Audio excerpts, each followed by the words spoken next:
Beyond the Bony Labyrinths.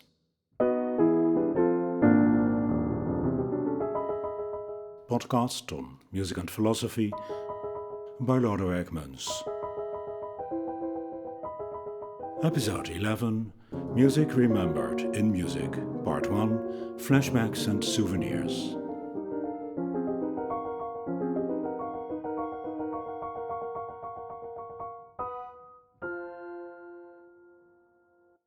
I've talked in previous episodes about how music represents music. Of all the things that music can depict more or less convincingly, and there may be not that many of them, music's capacity of representation is a controversial matter. But of what it can depict, music is what music by its very nature can most convincingly represent. This implies, of course, that you can distinguish between the music that represents and the music that is represented. The most obvious example, and I think the most common, is instrumental music representing singing. In a previous episode, I discussed Debussy's prelude La Sérénade Interrompue, a piece of piano music that represents guitar music and singing in a particular dramatic setting, a serenade with unwelcome interruptions. It is a rather unambiguous case of actual music evoking imaginary music. The subject I want to delve into now is the less graspable phenomenon of music representing music as it emerges from memory. Music representing in sound the process of musical recollection. Is there such a thing? Play it once, Sam. For all time's sake. I don't know what you mean, Miss Elsa. Play it, Sam. Play as time goes by. Music has a special ability to awaken memories of experience and feelings associated with it in the past. Most typically, these are fond memories, as in the Darling, They're Playing Our Tune scenario, the subject of episode 2. In the film Casablanca, which I discussed then, the composer Max Steiner makes use of the associative meaning of a small number of well-known pieces of music. As time goes by, Deutschland über alles, the Marseillaise. Music burdened with both positive and negative associations. Characteristic of Steiner's contribution to film music is that music often shows what happens in the psyche of the characters, complementing the dialogue. In doing so, he uses techniques borrowed from 19th century opera. Musical motifs can be confronted, transformed, as if they were a train of thought or a memory process. In Casablanca, Rick, Humphrey Bogart, is sulking about the fact that Ilsa, Ingrid Bergman, left him in Paris and now unexpectedly reappears in his café. Of all the gin joints in all the towns in all the world.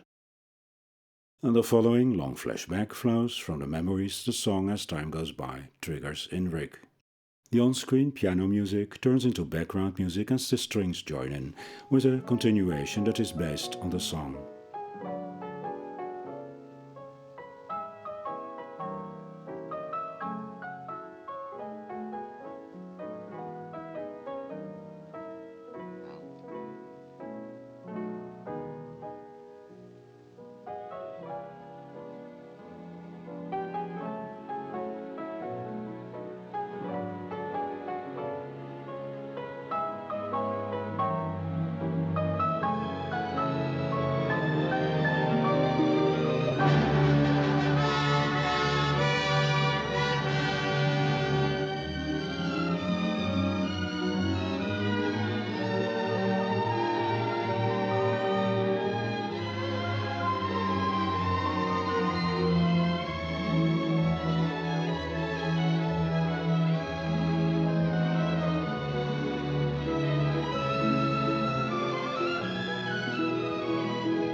It is a long flashback, lasting some 10 minutes, with continuous music. The material used in it are the song As Time Goes By, Deutschland über alles, and the Marseillaise. The flashback is sustained so much by the music that you could almost listen to it as a radio play. Being happily together, dancing, the Germans marching in, fleeing, feeling abandoned. I let you hear the ending with the transition to the present. No, Mr. Richard, I can't find her. She checked out of the hotel, but this note came just after you left.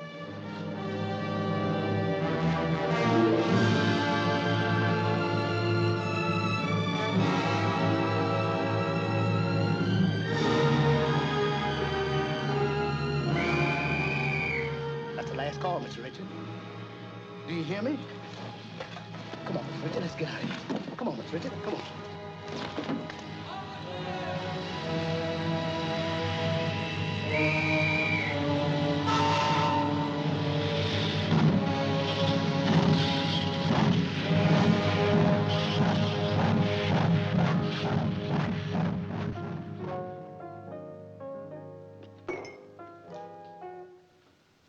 With the return of As Time Goes By and the piano, we are back in the present, and exactly on that chord, suddenly Ilsa appears. Just as earlier in the film, the music broke off with the same chord at Rick's appearance.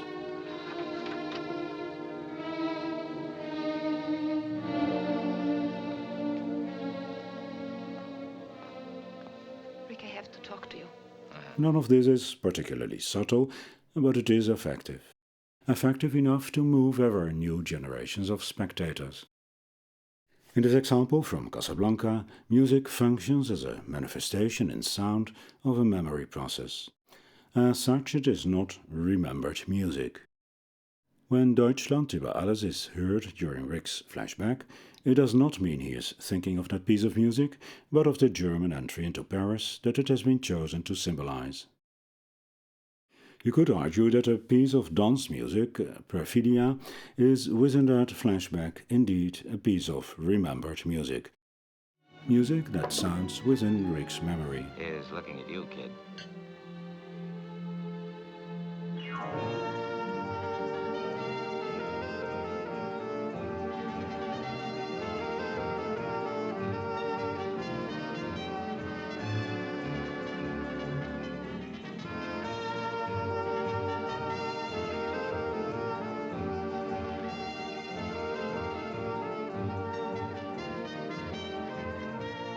Only that music is so present, also through the images, so in the present, that you don't experience that as remembered music. And nothing suggests that that music is of any importance to Rick. That the original song is the lament of a man abandoned by his lover is more of an ironic wink by the composer. It is perhaps different when, within that flashback, As Time Goes By is played again.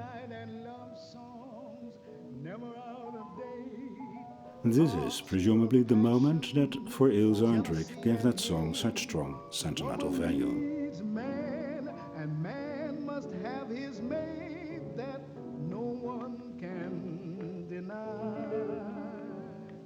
It's still the same old story, a fight for love and glory, a case of do or die. The world will always welcome lovers as time goes by. You can think of it as a case of music remembered in music, but it is mostly music remembered in film. The transitions between past and present are indeed musically marked, but it is mainly the story that makes clear what is past, what is present. Without that, we could hardly put musical events in the proper frame. In non-dramatic instrumental music, symphonies, sonatas, and so on, there are usually recurring themes. Those themes are the basic material, ideas that are varied, transformed, connected in something like a coherent argument or story. In some cases, it is tempting to think that what is represented is a memory, particularly when there is no direct connection, when a theme returns after a long absence. It can suggest a flashback. The question then is, whose flashback? A memory or the representation of a memory presupposes a psyche, an I, a someone in whom that memory takes place. In musical and literary scholarship, we also speak of a persona, which originally meant a mask, the empty outline of a human individual. But not everyone is equally inclined to imagine music as the inner life of a persona, and sometimes the choice of whether it involves a memory, a mental process, is somewhat arbitrary. In episode 6 on musical quotation, I cited the essayist and pianist Charles Rosen, who speaks of Beethoven as the first composer to represent the complex process of memory. There it was about Beethoven's song cycle An die ferne Geliebte, to the distant beloved, where a theme from the first song comes back after a long time in the last.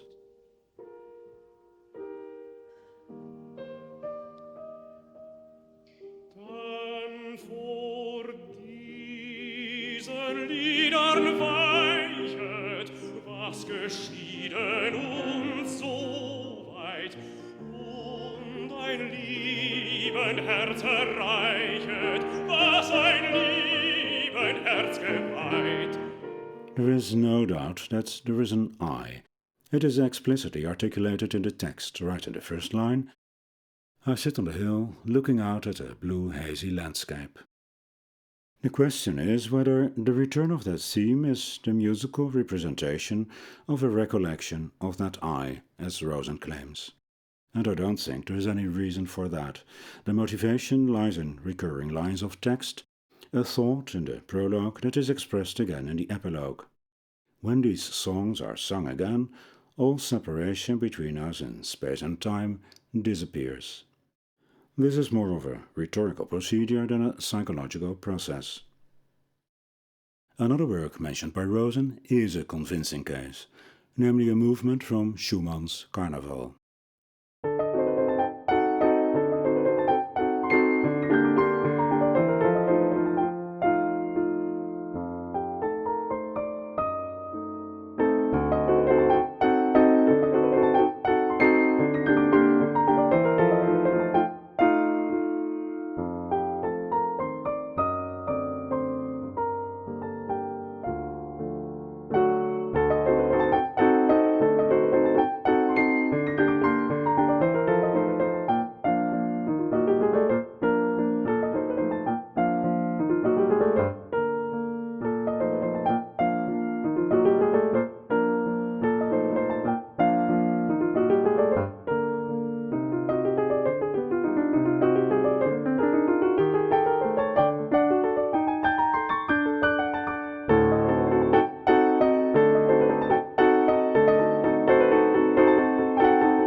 Early on in this movement, a kind of wild waltz, a phrase pops up.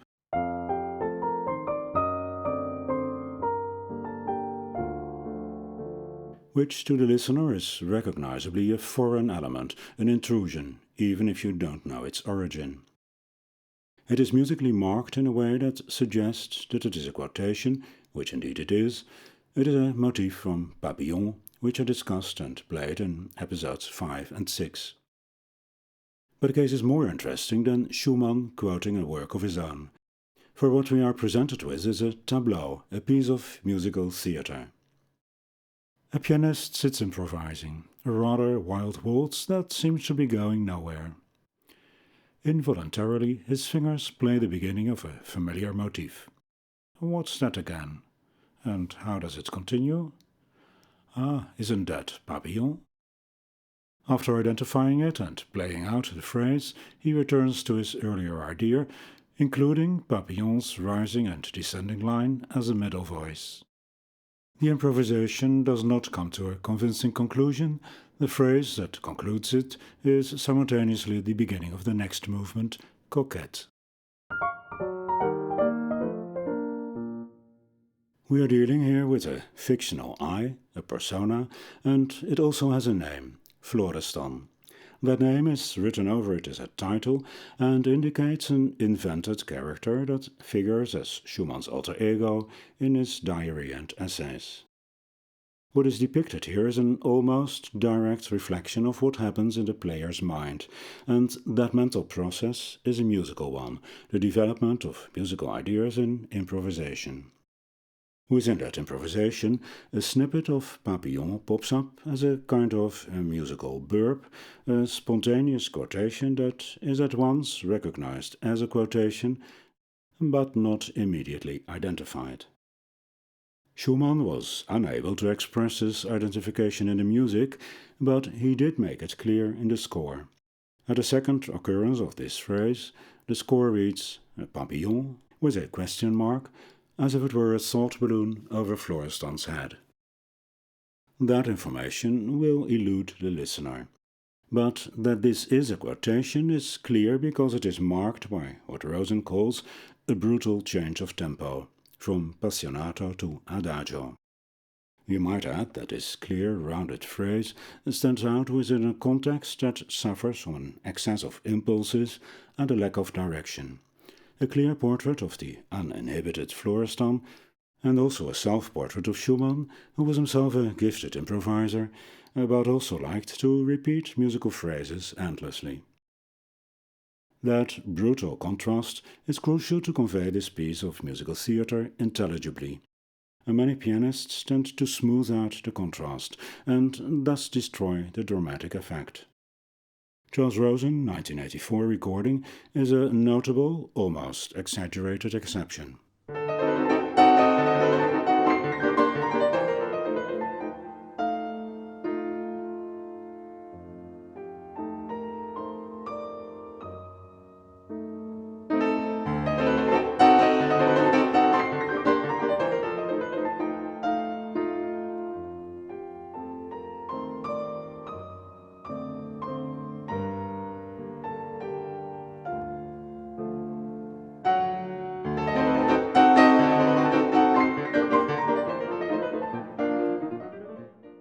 So here, for the first time, we have a clear case of music remembered in music, and in particular in music that represents musical improvisation by a fictional character.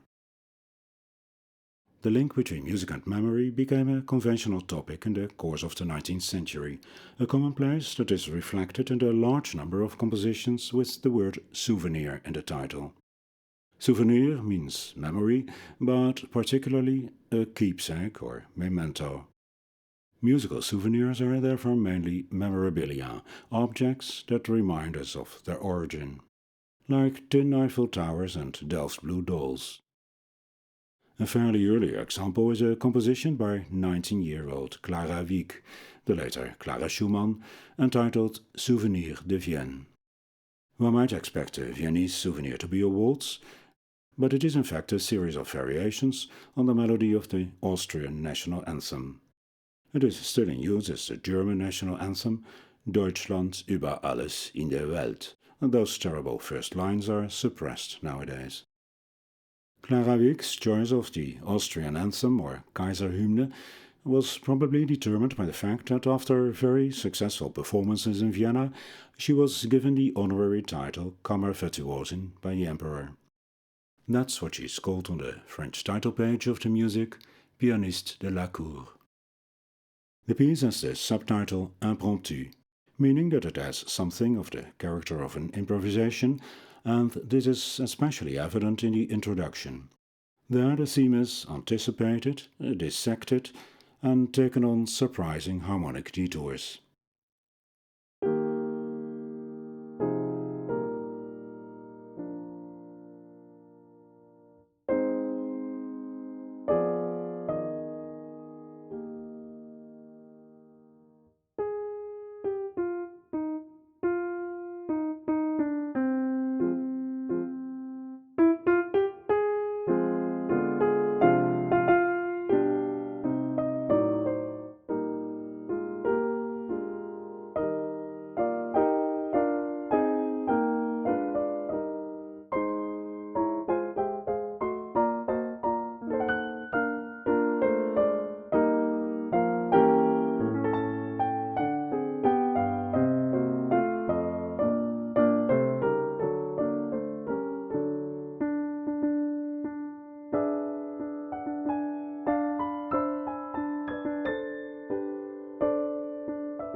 And here the theme has begun. I'll spare you that. One might think that this simulated improvisation also represents a somewhat chaotic process of recollection, in which the intact form of the melody is gradually approached. But I don't think that's how it was perceived at the time. It is more likely that knowledge of the theme is assumed in advance, which allows the listener to hear the introduction as a series of fragmentary transformations. Musical souvenirs of places are common, including Tchaikovsky's Dear Place, Lieu cher. But in exceptional cases, the souvenir pretends to be a memento of music. For instance, there's a Souvenir d'une mazurka by Mikhail Glinka and Souvenir d'une valse by Joseph Wieniawski.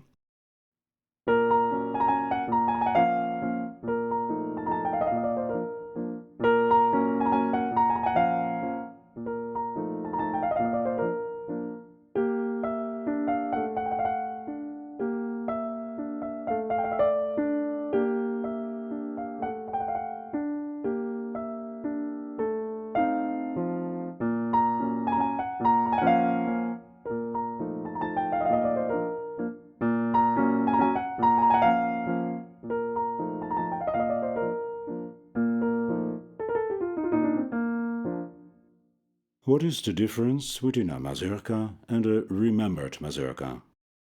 I don't think we can recognize this mazurka as memory in sound, at least no more than Chopin's mazurkas, which could be interpreted in a very broad sense as remembered. Not mazurkas for dancing, and in that sense not real mazurkas, but rather a musical reflection of the mazurka as music, dance, and piece of culture, involving a wealth of associations, feelings based on memories. What I called meta-music in episode 5. In the case of Glinka's mazurka, it is the memory of Chopin's mazurkas that comes into play. You could call it meta-meta music. Perhaps more interesting than the musical souvenir is the genre of Réminiscences. That term was introduced by Liszt for fantasies on themes from operas. Réminiscences de Norma, Réminiscences de Don Juan, and so on. Virtuoso opera fantasies are an outgrowth of the improvisational practice, which was still common among concert pianists at the time in the first half of the 19th century. As later in jazz, improvisation was usually variation on existing themes. Those themes always exist in the memory of player and audience, and in that rather trivial sense, we are dealing with remembered music that is revived in actual music. But that music does not represent the process of recollection, as was the case in Carnaval. The title Réminiscences suggests something more than that. It may be significant that the official Dictionnaire de l'Académie Française mentions Liszt's opera Réminiscences as a notable instance of the word. Unlike souvenir, the word réminiscence denotes the spontaneous and involuntary recollection of an experience. A title like Réminiscences de Norma suggests that the experience of watching that opera is revived in compressed form. Music remembered in music. To what extent Liszt's operatic Réminiscences differ from similar works entitled Fantasie, Paraphrase, or Impromptu, I leave that question open.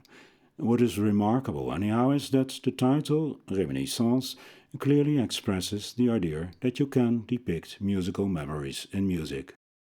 Something that may seem exceptional, almost paradoxical, has quickly become commonplace. I conclude this episode with another work by Liszt that in its title alludes to the process of memory, the etude Ricordanza, Remembrance. It is one of the less acrobatic of the infamous Etudes d'exécution transcendante. What is meant by that title, exécution transcendante, transcended performance? There is quite a bit of nonsense sold about that. The most plausible translation seems to me a performance that transcends technical difficulties, which actually applies to all etudes, or music in general, that technical difficulties should no longer be difficulties. It's just that the difficulties in these etudes are sometimes excessive. Most have an evocative title, similar to what you find in salon music of the time. Ricordanza is a kind of song without words, Lied oder Worte, but in a more Italian style, a canzone senza parole, that is preceded by a quasi-improvised introduction. The title might imply that the song is about memory or expresses the emotions linked to a certain kind of, perhaps, nostalgic memories. Busoni compared the etude to a bundle of faded love letters, and perhaps, if music had a smell, it would smell slightly musty. But it could also be that the recollection being depicted is a specifically musical recollection. Perhaps the melody is a remembered melody that is presented as if it were retrieved from memory. I will play the etude in its entirety.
The question I asked about this piece, Ricordanza, is whether it is a representation of certain sentiments, a sense of nostalgia, or whether the melody as such is presented as music that emerges from memory. I don't think there are decisive arguments in favor of one of the options, but I still tend to favor the second, that it is a case of music remembered in music. If the melody of this song were realized in a more simple, straightforward manner, it might sound something like this.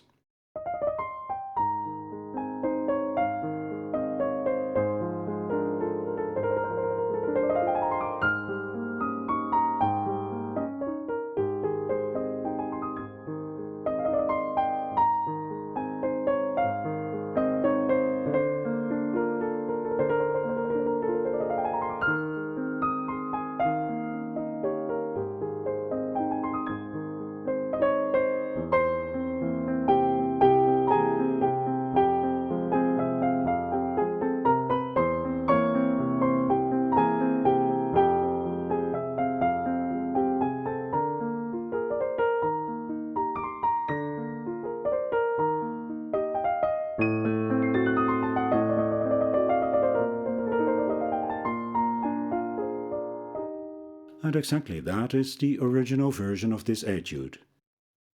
The series of Etudes d'exécution transcendante goes back to an early work, Etude en 12 exercices, written by Liszt when he was just 16 years old. The first edition shows a portrait of the boy wonder with large shining eyes and a pious upward gaze. Liszt revisited this early work over a decade later. In the process, the etudes gained musical substance and character, but also an overload of notes that made them almost unplayable. 15 years later again, Liszt greatly simplified this version.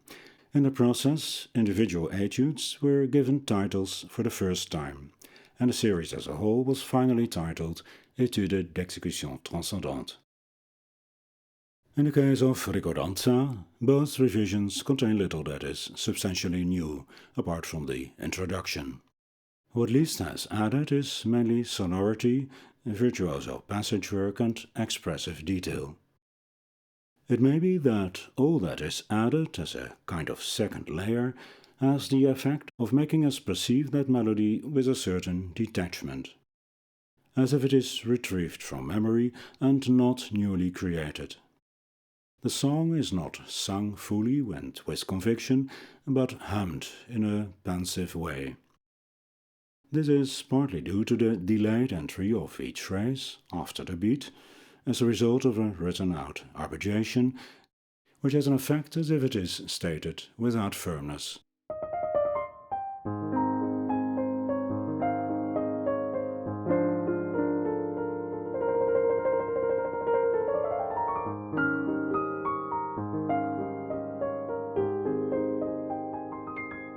Of course, that quasi-humming cannot be sustained, and when the entry falls on the beat, the remembering persona allows itself to be carried away by its recollection, as if the past were the present.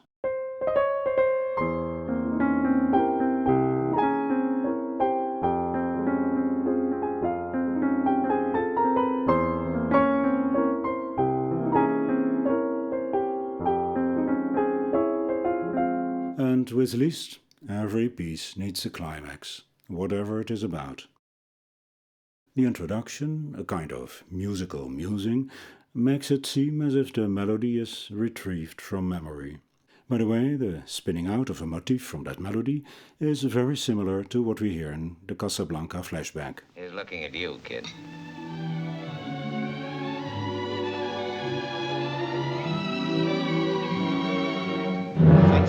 And with Liszt,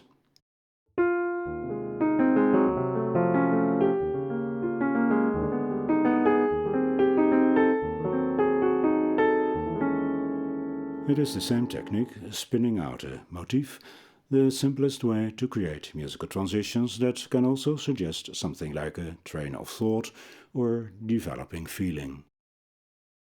The quasi-improvised introduction is a conventional element in virtuoso concert pieces, We saw this in Clara Wieck's Viennese Souvenir, but there it was about a melody that is assumed to be known in advance.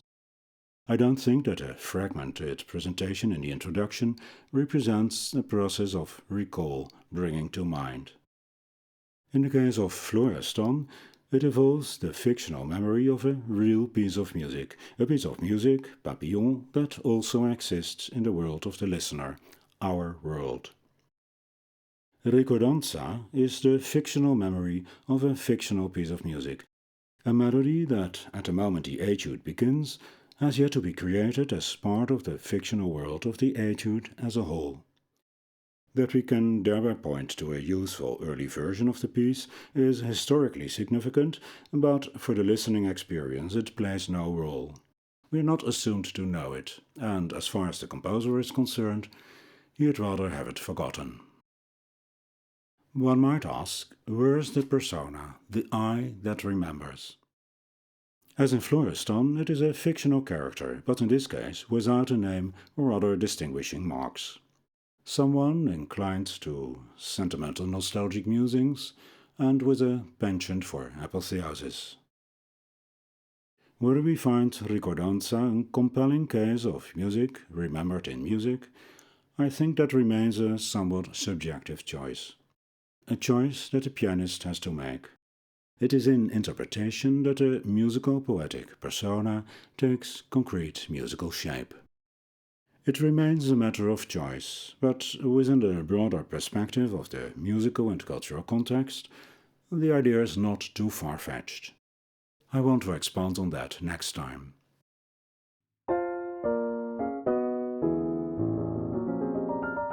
This was episode 11 of Beyond the Bony Labyrinths.